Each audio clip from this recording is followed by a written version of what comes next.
Olá, bom dia. Hoje é sexta-feira, 18 de junho. Nessa edição você vai ver que o Brasil aplicou mais de 2 milhões de doses de vacinas contra a Covid em um único dia. A gente mostra também que em Paris não é mais obrigatório usar máscaras ao ar livre. A CPI da pandemia quer a condução coercitiva do empresário Carlos Wizard e tem também a convocação da seleção olímpica. O Senado aprovou a medida provisória que permite a privatização da Eletrobras. Placar apertado, foram 42 votos contra 37. O texto foi modificado pelos senadores e, por isso, volta para a Câmara dos Deputados. A MP precisa ser aprovada no Congresso, precisa da aprovação final no Congresso até o dia 22, quando perde a validade. O Senado adiou a reunião da CPI da pandemia para votar a MP que autoriza a privatização da Eletrobras. A empresa maior responsável pela geração, transmissão e distribuição de energia no país é controlada pela União, que tem cerca de 60% de participação na estatal. O texto prevê que a União reduzirá a participação sobre a Eletrobras, mas garante poder de veto na Assembleia de Acionistas. Novos ativos serão colocados à venda na Bolsa de Valores para capitalizar a empresa. O texto aprovado no Senado nesta quinta-feira sofreu alterações. Por isso, voltará à Câmara dos Deputados. A medida deve trazer impactos na conta de energia, mas há divergência se esse impacto é negativo ou positivo. O que nós queremos é voltar a ter investimento no setor elétrico. O que nós queremos é voltar a gerar emprego e renda no Brasil. Eu pergunto, esses anos todos, a Eletrobras é estatal. A nossa energia é barata no Brasil? Não, não é. É uma das mais caras. Culpa de quem? Do setor privado, que não é dono da Eletrobras? Não. Falta de investimento. Eu estava pronta para votar favorável à medida provisória original do governo, já havia me pronunciado, inclusive perante a mídia, de que votava favoravelmente a MP da Eletrobras. Ela visava capitalizar a Eletrobras, modernizar o setor energético, baratear o custo de produção, diminuir o preço da energia e reverter essa tendência de alta, porque o povo brasileiro não está conseguindo pagar a sua conta de luz. E, infelizmente, ela chegou no Senado recheado de jabutis. Não só pequenos, mas grandes jabutis. O relator da medida provisória, senador Marcos Rogério, manteve na proposta alguns pontos que provocaram divergência entre os senadores, que consideraram alguns itens jabutis. A sessão estava marcada para esta quarta-feira, mas o relatório só chegou às mãos dos senadores no fim da tarde. Por isso, o presidente do Senado remarcou a discussão para a quinta. É um tema importante, mas é um tema também complexo e que a análise, o cuidado de olhar para o texto, para as mudanças que estão sendo feitas, é algo que vai dar conforto para os senadores. Então, eu não tinha expectativa de que os senadores votassem nessa matéria sem fazer justamente essa análise. Eu apresentei um novo texto, não são mudanças profundas, mas são mudanças pontuais, que o governo apontou algumas preocupações em determinados pontos, eu acolhi. Senadores que observaram pontos que precisavam de ser ajustados e eu também acolhi. Nesta quarta-feira, o presidente Jair Bolsonaro foi questionado por um apoiador sobre a privatização da Eletrobras e defendeu a aprovação da medida. Quase tudo que é público é levado para a corrupção. Olha como é que eram estatais no passado. Sim. Como é que eram estatais? Quase todas. A Caixa Econômica. Nós, em 2 anos, é mais lucro que 10 dos anos anteriores. Olha como é que era a CEAGESP, a Itaipu Binacional. Está aí para todo mundo ver. A própria Caixa Econômica Federal e Banco do Brasil, cada diretoria era um partido que mandava. Agora, o pessoal que é contra a privatização, está de brincadeira. O dólar fechou em queda ontem no menor valor desde junho do ano passado, R$ 5,02. É uma queda de 0,7%. Essa desvalorização veio logo depois do Copom aumentar a Selic, a taxa básica de juros. O presidente Jair Bolsonaro confirmou que o governo estuda ampliar o Bolsa Família. A declaração foi dada a apoiadores em frente ao Palácio da Alvorada. O presidente também destacou o agronegócio. O mês de maio foi de recuperação. O ritmo lento da colheita foi superado no mês passado, com as exportações de grão batendo um novo recorde. O total das vendas para o exterior foi de quase 14 bilhões de dólares. Foi 34% a mais do que no mesmo período do ano passado. E os números podem aumentar ainda mais. O ministro das Comunicações, Fábio Faria, disse que a implantação da tecnologia 5G no meio rural deverá ampliar a liderança do Brasil no agronegócio. Hoje o Brasil produz alimentos para 1 bilhão de pessoas no mundo. A previsão é que daqui a 30 anos a quantidade seja suficiente para 2 bilhões de pessoas. Durante encontro com apoiadores em Brasília, o presidente Jair Bolsonaro enfatizou a importância do agronegócio, principalmente neste momento de pandemia. E como o assunto foi alimento, ele confirmou os estudos para o aumento do Bolsa Família.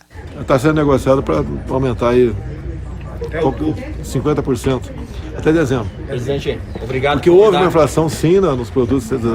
O alimento subiu no mundo todo. E foi agravado pela pandemia do fica em casa. Se o pessoal do campo tivesse ficado em casa, não teria inflação, teria desabastecimento. Ontem, depois de uma reunião com empresários e com o governador do Rio de Janeiro, Cláudio Castro, o senador Flávio Bolsonaro, do Patriotas, disse que o Bolsa Família deverá passar para R$ 270. O valor será negociado com o ministro da Cidadania, João Roma. E, segundo o senador, o Bolsa Família deverá ser rebatizado como Alimenta Brasil. E durante o almoço de ontem, o presidente Jair Bolsonaro fez um apelo aos donos de supermercados para que segurem os preços dos alimentos da cesta básica.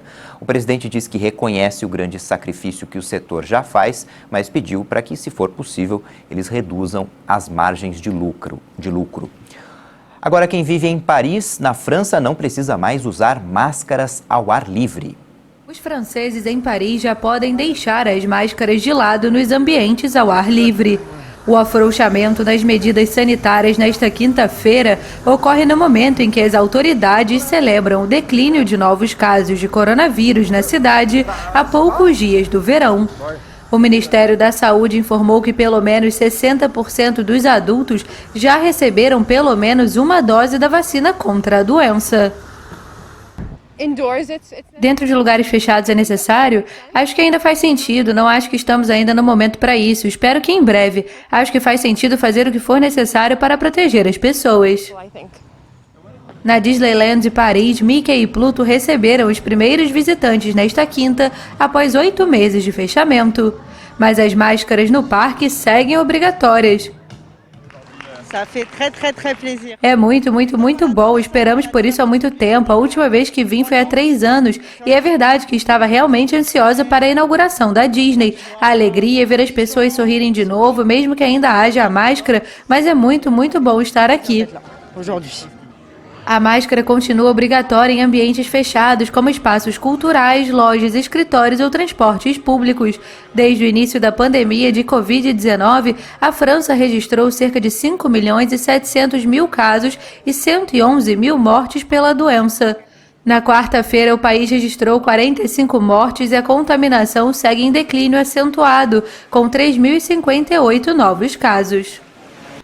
Ainda falando da França, os integrantes do Ministério Público do país pediram 6 meses de prisão para o ex-presidente Nicolas Sarkozy por causa dos gastos na campanha de 2012. Os promotores afirmaram que Sarkozy administrou com total descuido as finanças da campanha, considerando que duplicou o limite legal de gastos. Foi pedida também a aplicação de uma multa no valor de 3.750 euros, o equivalente a R$22 mil. Sarkozy está em julgamento desde 20 de maio. Ele enfrenta essas acusações junto com outros 13 réus. O ex-presidente nega as acusações. Em março, Sarkozy se tornou o primeiro ex-presidente desde 1958 a ser condenado à prisão por corrupção e tráfico de influência. Imagens impressionantes de um tornado devastando campos agrícolas foram gravadas no centro-oeste do Canadá. Os moradores disseram que não houve grandes danos nos bairros residenciais. Também teve chuva de granizo lá na região. Os Estados Unidos transformaram o dia 19 de junho em um feriado federal. A data marca o fim da escravidão no país. A assinatura da lei foi feita pelo presidente Joe Biden. Este é um dia de profundo peso e poder. Um dia em que nos lembramos da mancha moral, do terrível tributo que a escravidão teve no país e continua a cobrar. O que há muito tempo chamo de pecado original da América. Ao mesmo tempo, lembro-me também da extraordinária capacidade de curar. America's original sin. At the same time, I also remember the extraordinary capacity to heal. It makes an important statement. Quando estabelecemos um feriado nacional, isso faz uma declaração importante. Os feriados nacionais são algo importante. Estes são os dias em que nós, como nação, decidimos parar e fazer um balanço e, muitas vezes, reconhecer nossa história. To acknowledge our history. A maioria dos estados da União reconhece ou comemora o dia 19 de junho, que agora se tornou oficialmente o 12º feriado federal. Nesse dia, em 1865, os últimos escravos souberam de sua liberdade. Um general do Exército da União anunciou em Galveston, no Texas, onde a proclamação da emancipação de 1862 do presidente Abraham Lincoln ainda não vigorava, que a escravidão havia sido abolida no estado e em todo o país.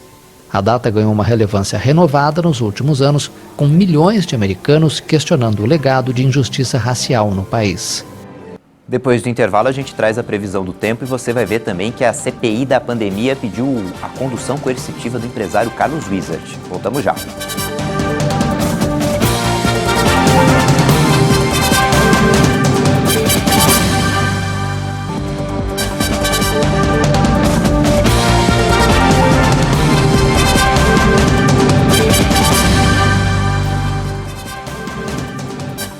Estamos de volta a 8:45 no horário de Brasília. O país já tem mais de 496 mil mortes por Covid-19 desde o início da pandemia. O número de vítimas voltou a registrar tendência de alta depois de mais de 2 meses em estabilidade. O Brasil confirmou mais 2.311 mortes por Covid-19 em 24 horas. Segundo o Ministério da Saúde, o país já contabiliza 496.004 vítimas da doença. De um dia para o outro, 74.042 novos diagnósticos foram registrados. Ao todo, já são mais de 17.702.000 infecções pelo coronavírus. Dados do Ministério da Saúde também indicam que a média móvel de mortes nos últimos 7 dias chegou a 1.998 vítimas por dia, o que indica tendência de alta em comparação com 14 dias atrás. E a curva de novos casos está em 70.237 confirmações diárias. Esse número também voltou a subir depois de mais de 2 meses abaixo de 70 mil. Analisando a evolução da pandemia por regiões, podemos ver que agora 9 estados registram alta nas mortes. Amapá, Goiás, Maranhão, Paraíba, Paraná, Rio de Janeiro, Rio Grande do Sul, Roraima e São Paulo. Já em estabilidade estão 16 estados: Acre, Alagoas, Amazonas, Bahia, Ceará, Mato Grosso do Sul, Minas Gerais, Pará, Pernambuco, Piauí, Rio Grande do Norte, Rondônia, Santa Catarina, Sergipe e Tocantins. 2 unidades da federação registram queda: Distrito Federal e Espírito Santo. Ontem foi o dia com o maior número de aplicações da primeira dose da vacina contra a Covid-19, isso desde o início da vacinação. O Brasil já aplicou mais de 85.441.000 doses de vacinas contra a Covid-19. Segundo o Ministério da Saúde e as secretarias estaduais de saúde, mais de 61.187.000 brasileiros receberam a primeira dose, o que equivale a 28,90% da população. Mais de 24.250.000 pessoas receberam a segunda dose. Ontem foram aplicadas 2 milhões de doses. Os estados que mais vacinaram a população proporcionalmente são Mato Grosso do Sul, Rio Grande do Sul e Espírito Santo. O outono está acabando, segunda-feira já começa o inverno. Vamos ver como é que fica a previsão do tempo para esta sexta-feira. Nesta sexta-feira, uma frente fria vai se afastar por alto mar na altura da costa do Nordeste, mas a circulação de ventos vai deixar o tempo instável em parte do leste da região. Um sistema de alta pressão que está no oceano também vai manter a umidade elevada em áreas do centro-sul do país. A expectativa é de chuva frequente e volumosa com potencial para transtornos, especialmente entre o litoral do estado de Alagoas e o de Pernambuco, inclusive nas capitais Maceió e Recife. Em grande parte das outras capitais do Nordeste, com exceção de Salvador, a expectativa é de sol pela manhã, com pancadas de chuva que acontecem de forma rápida e isolada apenas entre a tarde e a noite. O tempo vai continuar firme ainda em grande parte do país, inclusive no interior do Nordeste, no estado do Tocantins e em grande parte do Centro-Oeste e do Sudeste. A umidade vai permanecer bastante elevada na capital paulista, mas só deve chuviscar no período da noite. Já entre a região do Grande Rio, o litoral paulista, o estado do Paraná e também no leste de Santa Catarina e do Rio Grande do Sul, o tempo permanece instável e pode chover fraco a qualquer hora. No sul de Mato Grosso do Sul, a expectativa é apenas para chuviscos. Na região norte, o tempo permanece instável com várias pancadas de chuva e há risco para temporais na região de Manaus. A temperatura mínima prevista em Porto Alegre é de 8, a máxima não passa dos 17 graus e no Rio o dia começa com 16 graus, a máxima é de 25. Nos próximos 7 dias, a chuva mais volumosa vai se concentrar nos extremos do Brasil, inclusive em áreas da região sul, na costa de Alagoas e de Sergipe, e desde a região de São Luís até a capital Boa Vista, que podem acumular mais de 80 milímetros. A Caixa Econômica começa a pagar hoje a terceira parcela do auxílio para os nascidos em janeiro. O saque para esse grupo vai estar disponível a partir do dia 1º de julho. Hoje também recebem a terceira parcela do auxílio os beneficiários que fazem parte do Bolsa Família e que têm o NIS com o final 2. A CPI da pandemia pediu a retenção do passaporte e condução coercitiva do empresário Carlos Wizard para depor na CPI da pandemia, porque ele faltou o depoimento que estava marcado para ontem. De Brasília, a Jaqueline Fonseca tem as informações. O empresário Carlos Wizard faltou ao depoimento que estava marcado para esta quinta-feira na CPI da pandemia. Segundo o Senado, o empresário estaria nos Estados Unidos. Ele havia conseguido uma liminar no Supremo para ficar em silêncio no depoimento, mas o ministro Luiz Roberto Barroso não o autorizou a faltar. O presidente da CPI da pandemia, senador Omar Aziz, considerou a ausência do empresário um desrespeito e pediu condução coercitiva de Carlos Wizard para depor a CPI, além de retenção do passaporte dele. O que me espanta é um cidadão procurar o Supremo Tribunal Federal para conseguir um habeas corpus, para vir a esta CPI, para ficar em silêncio nas perguntas que forem feitas a ele, e ele não aparece. Então, para que foi ao Supremo se não vinha? O ministro Barroso, com certeza, tem muitos afazeres dentro do trabalho que ele tem como ministro do Supremo Tribunal. O senhor Carlos Wizard está achando que conseguir habeas corpus no Supremo é que nem na quitanda comprar bombom. É uma falta de respeito. Não com a CPI desse momento, mas com o Supremo Tribunal Federal, que concedeu a ele um habeas corpus para ele poder comparecer e ficar em silêncio a alguma coisa que o autoincriminasse. Por isso, nesse sentido, oficiaremos a um juiz criminal para que requisite a autoridade policial a apresentação da testemunha faltosa ou determinar que seja conduzido por oficial de justiça, o qual poderá solicitar o auxílio da força pública. Para além dessas medidas, diante da ausência do depoente, determino que seja oficiada a Justiça Federal para que o passaporte do seu Carlos Wizard seja imediatamente retido pela Polícia Federal, tão logo ele ingresse em território nacional, e somente se ele lhe seja devolvido após a prestação do seu depoimento perante essa comissão.